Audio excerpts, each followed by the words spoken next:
It seems like the common thing that's being said by people who are trying to get you to buy a house sooner than later is, hey man, don't worry. When interest rates drop in the next few months to a year, the house prices are going to boom again and you're going to miss out again and you're going to be even more expensive. Now, of course, this is triggering a lot of fear of missing out with a lot of people, but the question today is there any truth to this? Or is this just being said by salespeople to get you to buy a house sooner than later? But let's actually look into the data, look at different perspectives, and get a good idea of the interest rate being the grand savior that we need in this housing market. So first things first, when are interest rates going to drop? According to this article on Business Insider, they basically got the main predictors from the three sources here: Mortgage Bankers Association, Fannie Mae, and the National Association of Realtors. They got their predictions there and they put them down here for each quarter. And essentially boiling it down, it looks like Fannie Mae's forecast suggests that 30-year mortgage rates will fall to 6.7 to 7.1. NAR believes rates are going to stay closer to 6%, and the MBA predicts a 30-year mortgage will drop to 6.1 by the end of 2024. First thing that really stands out to me is the NAR, very optimistic. Surprising that the realtors are the most optimistic bunch. It's okay, man, just buy a house. Everything will be okay. Let's just go through this thought process and say, hey, what happens if rates drop to 6%? Well, let's break it down. If you buy a house today, let's say you buy a $400,000 house and you put $20,000 down, about 5%, and you buy it today with a 7.25% interest rate, the principal and interest is going to be about $2,592. If you were to buy a house next year for the same exact price with a 6% interest, once again, this is the very optimistic approach by the NAR, that monthly payment for the P&I is only $2,278. So basically, you're paying about a $314 difference. Now, there are some major differences here. For example, with the 7.25%, you'll be paying about $933,000 of interest after 30 years. And for that 6%, you're paying $820,000 of interest. So you are saving about a little more than $100,000 of interest over 30 years. But really, the grand scheme of things, people are looking more at their monthly budget, and it looks like $314 is that difference. Off the bat, I think it's a safe conclusion to make that $300 off the price is not going to create a massive tsunami of home buyers that are just going to come to the market and just basically save everyone. This is because houses would still be unaffordable if interest rates drop down to 6%. Let's break down the numbers. Let's say we use that 7.25% number, and once again, just using the P&I, the principal and interest, that monthly payment is about $2,600, right? Let's assume we're in an area where taxes and insurance is moderate, plus the P&I, the payment is not going to be that high. So let's assume this goes up to, I don't know, $3,200, okay? So from this number, we can actually work our way backwards. So a good rule of thumb is your mortgage payment should not exceed over 30% of your net income. So how we can find that number is we can actually divide by 0.30, and this gives us $10,666. This basically means you need to be netting $10,666 in order for you to comfortably afford a $3,200 mortgage payment. So if we work our way backward more, let's say we figure out this is only 75% of your income. So this means if we divide this by 0.75, your total gross income should be about $14,222. Multiply this by 12. This means that your gross income for this payment needs to be about $170,666 in order for you to comfortably afford that. This completely makes things unaffordable. And if we just subtract, I don't know, $300 from the equation, so let's say instead of $3,200, we drop it to $2,900, what does that really do? Well, let's work our way. $2,900, divide that by 30%, and then we divide that by 0.75. That means that our gross monthly income needs to be $12,888. Multiply that by 12, and that gives us $154,000 for our annual gross income for us to be able to comfortably afford that. That's only dropping it $20,000, not even 20, like $15,000. So it's going from, hey, it's really unaffordable to, hey, it's really unaffordable. It's not a massive shift that's needed to make things a lot more cheaper. There are those that believe that home affordability will return back to its glory when it goes back to the real median income right now, they're nationwide, which is about $74,000. So in order for us to reach that number, we need to see not only a drop of 6% of interest rate, but we need to see home prices drop at least by $200,000. Because if we use $200,000 and let's say we're putting still $20,000 down, So the loan amount's about $180,000. That monthly payment is $1,079 for the P&I. So at that point, we can comfortably assume, hey, let's add another $300 or $400 for taxes, insurance, and all that stuff. Sorry for all my Floridians that are paying a lot more, and our Texans are paying a lot more in taxes. So if it's $1,400, then from this point on, we can work our way backward, multiply it by 0.30, multiply that by 0.75. The other number was 4,666, by the way. That gives us a gross monthly income of 6,222.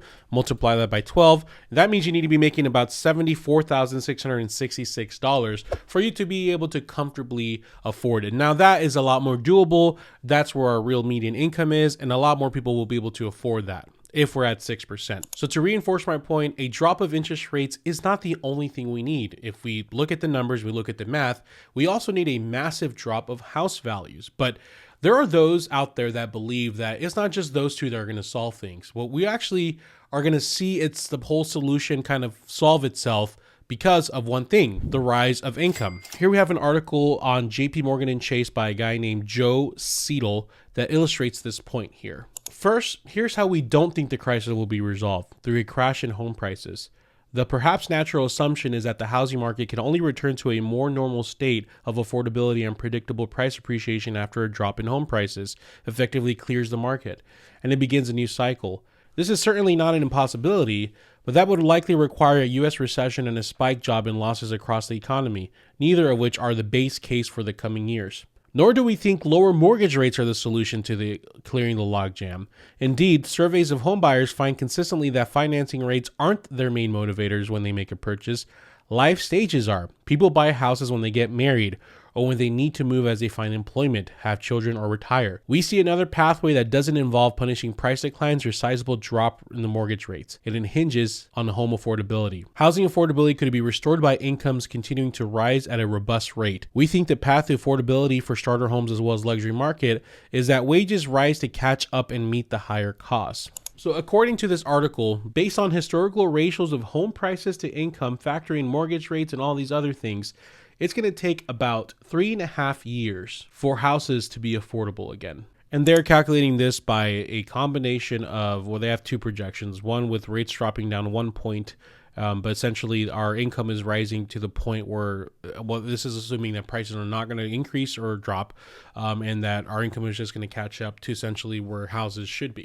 Now, of course, this is assuming a few things. It's assuming that prices are not going to be greatly appreciating or depreciating over the next years. And it's assuming that rates are only dropping about 1% and that we're just going to, everything's going to stay fixed, right? Except our income, which is a possibility, but it's interesting to see a different perspective. And one thing I do want to note that 3.5 years is an average of the nationwide, right? One thing that I love that this article talks about is every market has been impacted in a very different way. It actually breaks down in 4 different sections how your city falls in either 4 categories. 1, a boom bust market. 2, a no boom or still a bust market. So cities like San Francisco that got no boom and they still busted. A boom bust being like a Austin where there's a lot of boom and there's also a bust now. There's a boom and no bust, particularly cities like Miami, who apparently saw a boom during the pandemic, but haven't really seen much of a price depreciation over the last year or so. And there's a no boom, no bust. There's cities like the big cities like New York, Washington, D.C., Chicago, who didn't really see much increase. Things were still expensive and hasn't really seen any of a bust. And if you live in these major cities, I know I got a lot of people that are watching those. Please let me know if that's the case or if this article is a bunch of poo-poo. And I know that every city is different, but I love your take on that. And it even says here, it has a nice little chart for you to kind of see where you fall in those cities. Here in Phoenix, we can see that we're kind of in that boom bust where we saw increase and now we're kind of seeing a decrease. But it's important to know every city is going to be different, right?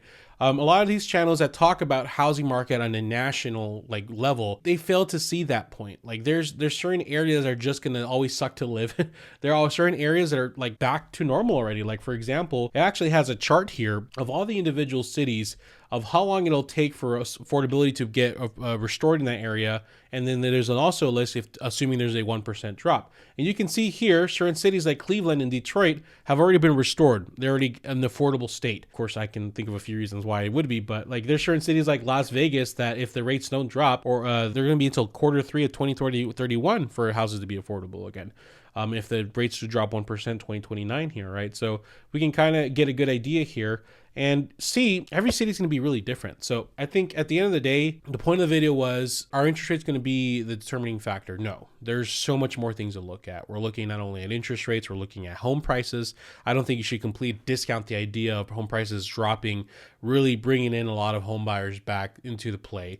I think this article, which we'll be finding a link in the description, where it talks about not only those two things, but a continuing growth of people's incomes being a contributing factor as well. And overall, there's a lot more things to look at. At the end of the day, I'm sure there's deals to be had in all these cities. But I think the important thing to really drive home is the majority of people that are looking into buying or thinking about buying probably cannot afford a house. So follow the golden rules, everybody. Buy within 20 to 30% of your net income. Make sure that your budget is set before. Make sure that your savings is set, your emergency savings before your housing savings. Don't just settle for any house. Really make sure and get a good deal. Good deal meaning buying aggressively under list price with as much incentives as possible. I know, like right now in particular, quarter four 2023, quarter one in 2024, I'm seeing a lot of opportunity here in Phoenix for all these inventory homes. Like these builders built a bunch of houses, they don't know what to do with them, so they're literally giving them out for people, massive discounts, giving like I just negotiated a deal with someone, saved $30,000 off the price, and they got like an interest rate like at 5%. It's crazy, right? So there's deals to be had anywhere, but the thing is, we have to be educated, we have to be aware, and more importantly, we have to be buying long term. If you're buying now, odds are you're going to lose value. So don't think of it like an investment. You're buying a house because of personal reasons, right? Really ask yourself, why would I buy something that will lose value? And if that just doesn't make sense to you, it's not the time for you to buy. But if you can still somehow say, you know what, I'm buying, despite it losing value over the next few years, I'm buying because of X reason, whatever that reason is, then good for you. That's the route you take. So what do you guys think? I'm curious to see what your opinions are and what your takes are. Are you guys waiting for rates to drop? Are you waiting for incomes to go up? Are you waiting for prices to drop? What's your situation look like? Please let me know in the comments below. Thank you guys so much. I appreciate you. YouTube thinks you should watch this video next, so I recommend it too. Thank you so much. Have a good one.